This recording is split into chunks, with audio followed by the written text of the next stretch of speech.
你觉得开价高的房子可以买吗？我会建议你还是去谈谈看。嗨，我是买房阿元，订阅买房阿元。我先祝你老了有房也有钱。那今天我跟你讨论另一个问题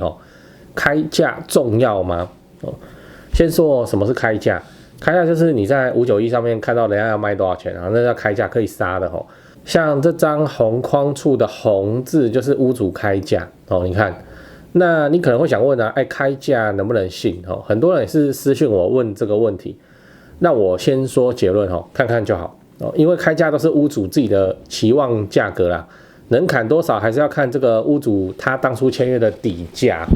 讲简单就是他想要赚多少那你也不知道。然后如果你听别人说，那你议价就是从什么80%以下开始往下砍你就傻傻跟着这样喊，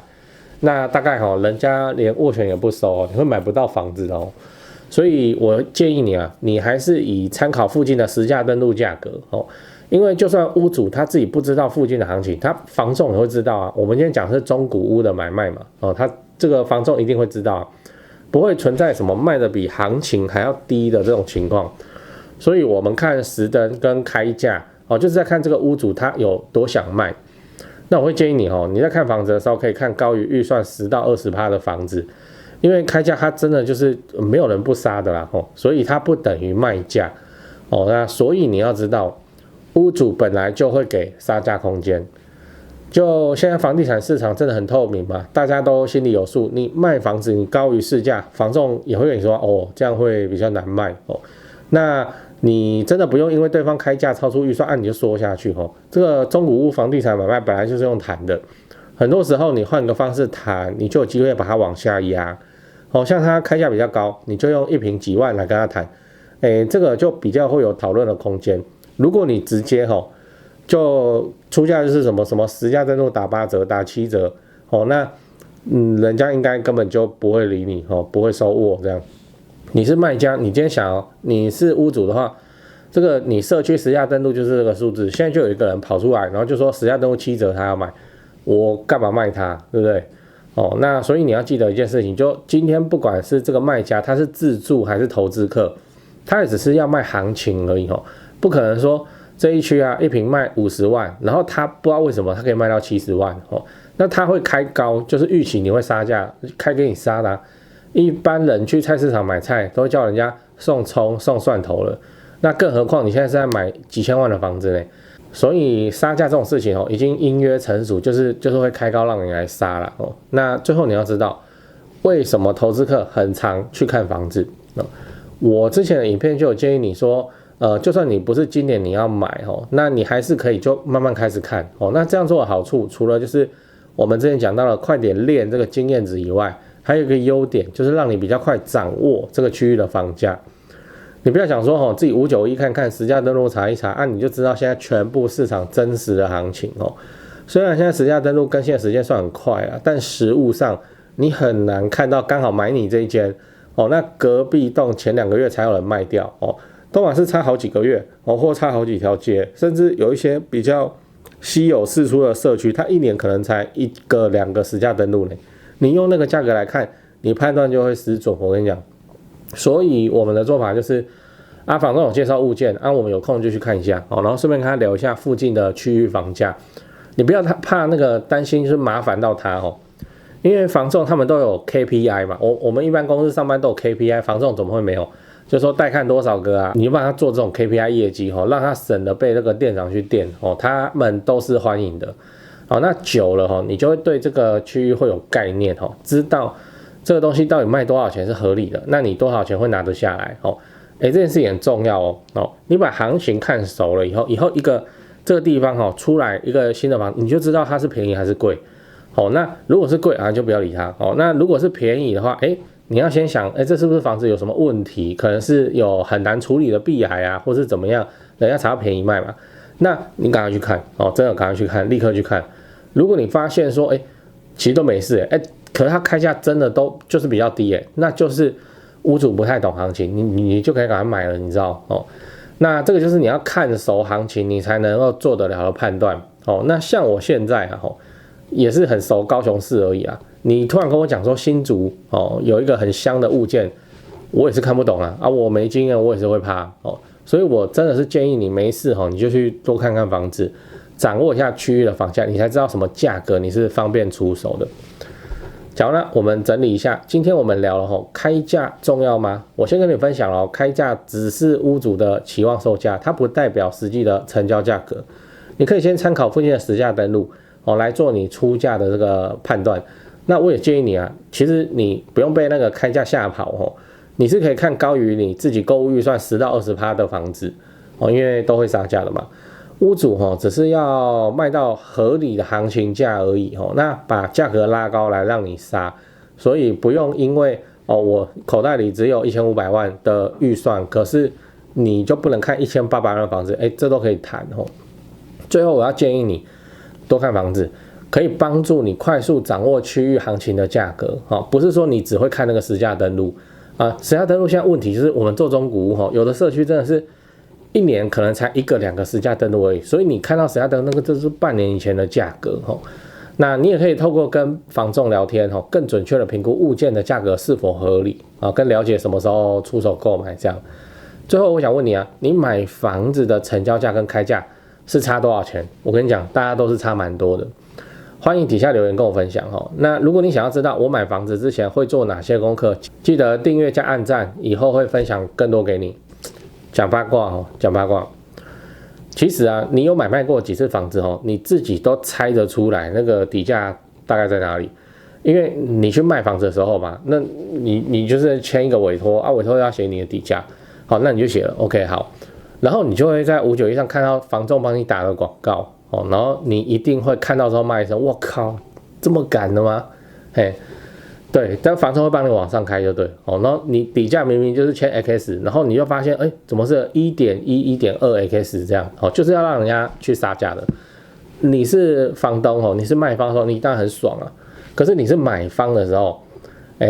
你还是要猜一下底价在哪里那像我们现在看如果开价我乱讲1298那我问你这个底价是在1200万还是1150万我跟你讲底价就是1000亿以上那会不会到1150万这个还要谈，为什么？因为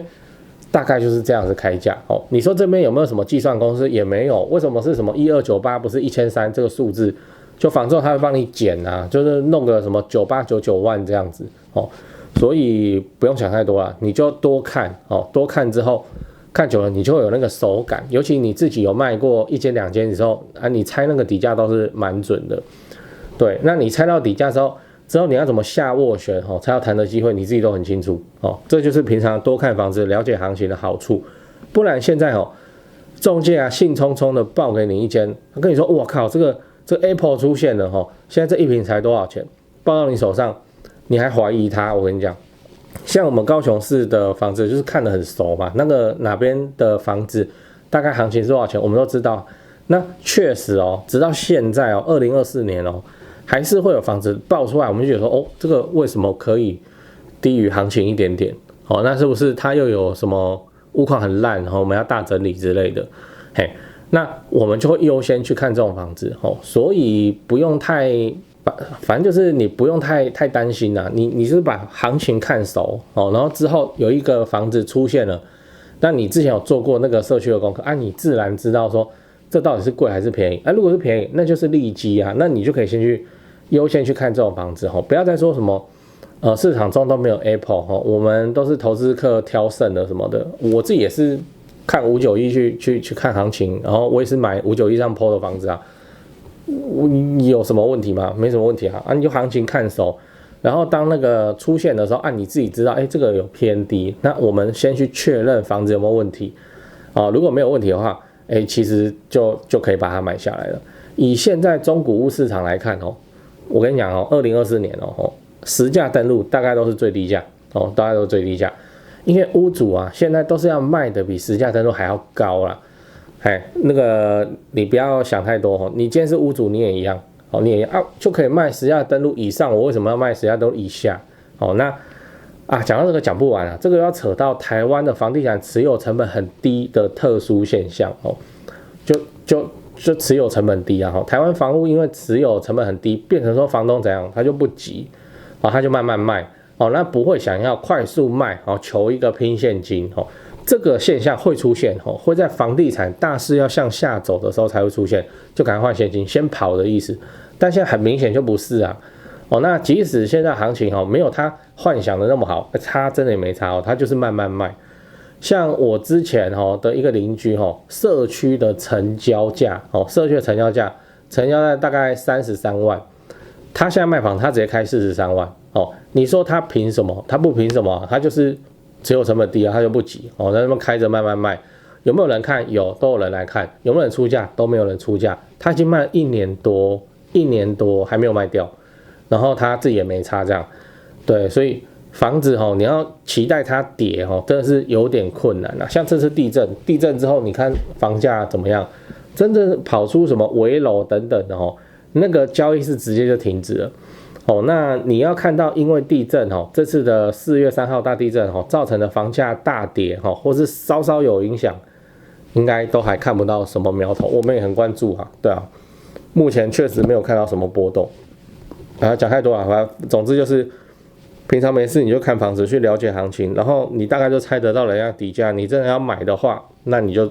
尝试看看出价，不要差太多就好了那大概就是这样跟你分享。台湾人有多爱买房子，我想不需要我来说明了最后我分享一下我的一些心得给你了，因为太多人私讯问了，那干脆拍成影片。先说结论买房置产是为了老了有房也有钱，不是为了短期炒作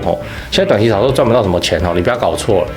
那置产就是来配合政府的社会住宅政策，你就做个好房东，一直出租合法报税我的心得第一个，不要爱上你要用来置产的房子，你是要自产不是要买来当传家宝的只要整洁干净好出租，整理到出租给人家问心无愧，这样就可以了。重点是好出租不是你喜欢好出租的房子比自己喜欢要重要太多了。第二点，不要用自住的眼光来挑选你要出租的房子就你是要出租你不是要自己住所以什么高楼层啊有景观啊，其实这种条件是很好，但它没办法让你的租金多收1万块2万块租金租的是行情跟你房子的总价没什么关系那3房平车就是3房平车的租金行情，2房没车位就是2房没车位的租金行情。所以你打定主意你是要自产，那你更好的选择是你看中一个社区，那个社区里面的什么低楼层啊、面中庭啊这种房子，因为同个社区高楼层同样的房型你跟它租金差不到3000块，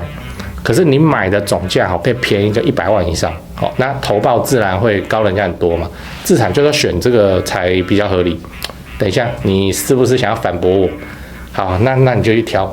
高楼层有景观，那总价比人家买超过贵100万，然后跟低楼层面中庭的包租公收其实差不多的租金都可以你爽就好。第三点，非常具有潜力的房子往往都很反直觉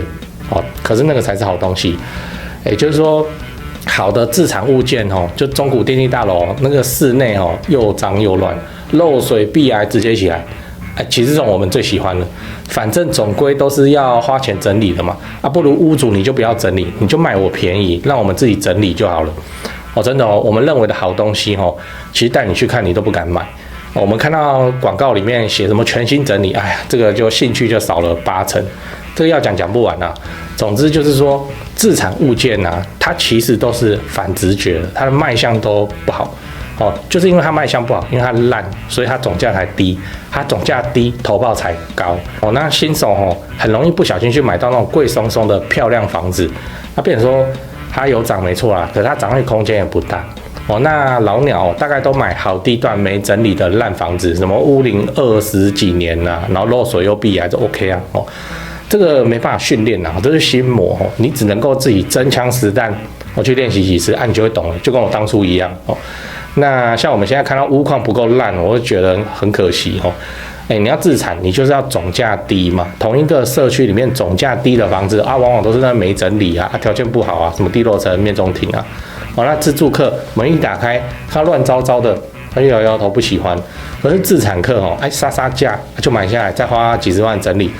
到 IKEA 风该换的都换，都整理到问心无愧，然后长期出租，其实它投报率更好这个就是我说适合自产的房子哦，它乍看之下它都很反直觉哦。以上我的赖最常被问就这3点哦，所以就